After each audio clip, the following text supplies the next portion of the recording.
Hi, I'm Colin, and in this video, we're gonna build a block outdoor cooking area, adding features like a grill, mini fridge, and cabinet.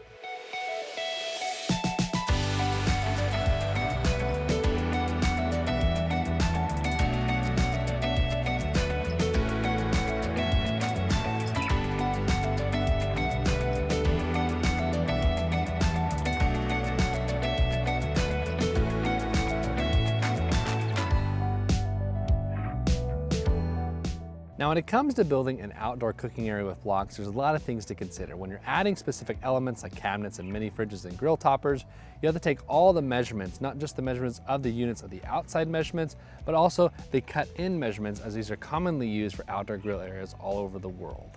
What we're gonna do is we're gonna build about an 8-foot wide area utilizing our Chateau block, which are 16 inches, with the various other sizes as well. All of our blocks are 4 inches thick. So when we add a cabinet, we're going to try and make sure that cabinet cut-in dimension is around a 4-inch module. So ours is around 20 inches. So you want to pick something the same, maybe 16, 20, 24, if you're using a 4-inch block. And when it came to our mini fridge, we just need to make sure we had a 16-inch by 24-inch hole. And the height we have a little bit to play with because we just need to cover that with a countertop. Then our grill topping area is nice because it's just an easy, super good measurement. We've got those cut-in measurements ahead of time so we can pre-plan our grill and make a nice drawing. Then we'll move on to the next step, which will be laying out our base course of block.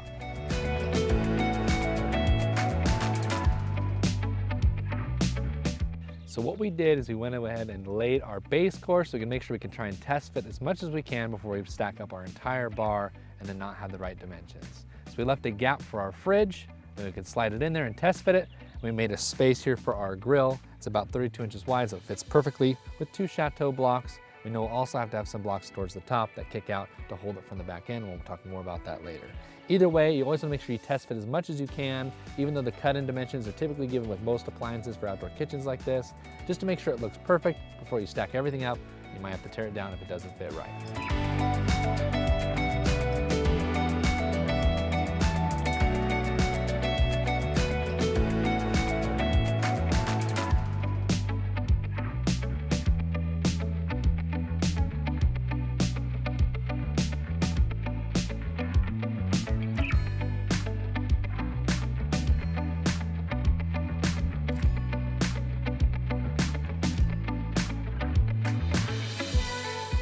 So within stacking our subsequent courses, there's quite a bit going on because we have all the appliances and the elements that we're adding along the way. Right after the base course with the second course, we were going to start making the opening for our cabinet. And we did have to cut both sides of the walls to create the perfect width opening so we can drill and anchor our cabinet later. A few more courses after the cabinet opening was created, we did put in some vents, and these are usually recommended with a liquid propane or natural gas grill just to have extra ventilation. They're not required, but they are nice to have and they do look nice. After we have the vents installed, a few more courses went by and then we did install the angle iron for our cabinet. Now the reason why we use angle irons for making openings is it's basically a bridge. We typically use a 3-inch thick by 6-inch by 4-inch angle iron to create a bridge across a row of block here, and we can just put them on there after notching the blocks so the angle iron to sit flush. Then after this angle iron was installed, we did install a couple of Chateau 300mm blocks perpendicular so that our grill could be inset and sit on those kickers. That way there's lots of surface area for the grill to sit on to be stable. And then the last thing we did was add the angle iron that's just going to go across the top of our fridge. Again, when we make an opening, we create a bridge with the angle iron for the blocks to sit on, so it looks nice and neat and complete.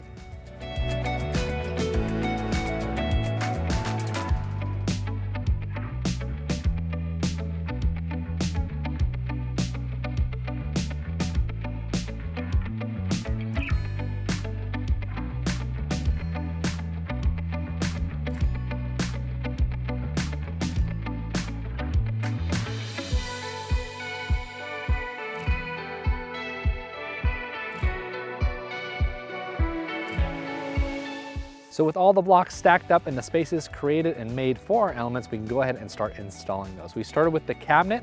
All we had to do was use the screw holes that are on the sides of the cabinet to be able to take a concrete drill bit and drill it into the block, to be able to put a concrete fastener in there so it's firm and rigid. Then we slid in our fridge. With the space that we created, it was the perfect size for it. All we had to do was take our power cord and run it through a notch block to be connected to a power supply. And once it was slid into place, it looked perfect. Then there's our grill topper, which after turning those blocks sideways as a backrest for that grill topper, all we did was put it where we want it to be, and then we can move on to the next step.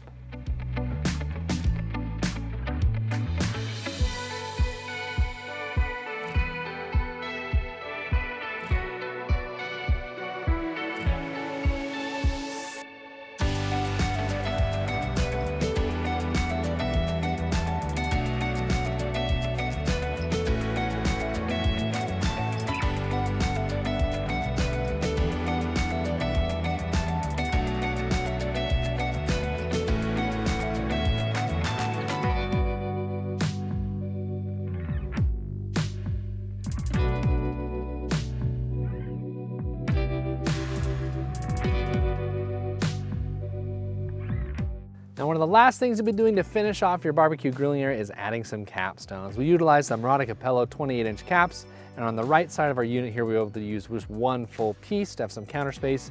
But on this left portion, we had an odd distance, so we had to cut 2 pieces to make 2 equal pieces to make it look like one big, nice piece. So we have lots of extra counter space, no slivers or half cuts. It looks nice and complete.